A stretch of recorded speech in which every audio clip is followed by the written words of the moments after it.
Okay then.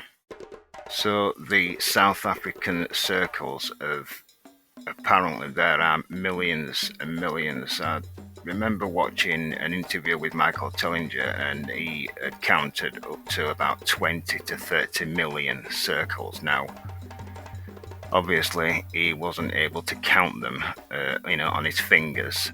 He did it on Google Earth, and it was an extrapolation, over so many miles, so many circles over so many miles, and it came to 20 to 30 million in his specific area of South Africa, right?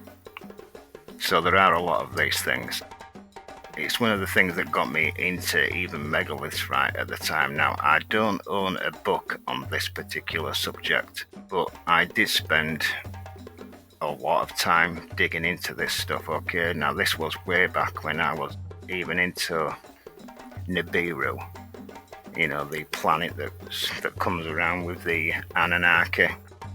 Yes, even I was into that at one point, okay? And these circles, even to this day, Michael Tellinger is making out, that there's something to do with frequency.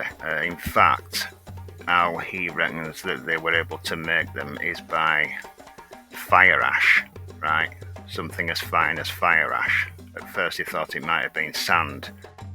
So on your ley lines, like your dowsing rod or something like that, and they'd spread this fire ash over the floor, and it would make these strange circles, okay? Well, I don't want to start saying that everything looks like petrified wood again in this particular video, even though parts of it does look like that, right? Some of it, not all of it, could just be obviously stones picked up from the surrounding area.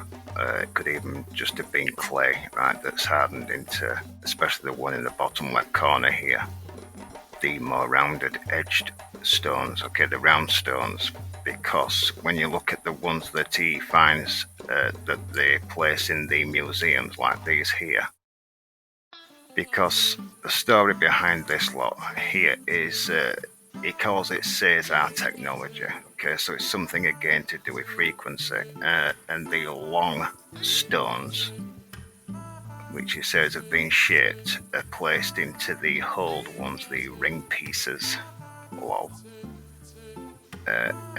And you could point them at something and make these circles, who knows what, right? Something to do with the Anunnaki. I think it's just petrified into what we see today. Could have even been something as simple as tent pegs. Yeah, something that went into the construction of the building itself, because I'm going to show you what they really were. No matter what people think, I don't think that they're anything to do with what he's talking about here. It is actually true that there are a lot of gold mines around here, okay, but there is. I mean, Africa's full of it. I do think one of the things I need to answer before I get somebody commenting on it is the reason for, you see how it seems to span out like a spider's web from all these sites. I think it could just be to do with natural cracking, yeah. Obviously they had terraces for planting crops, but I think maybe as it rises up to different elevations, it might just crack in various ways. That's just my opinion for what it is, what we're looking at.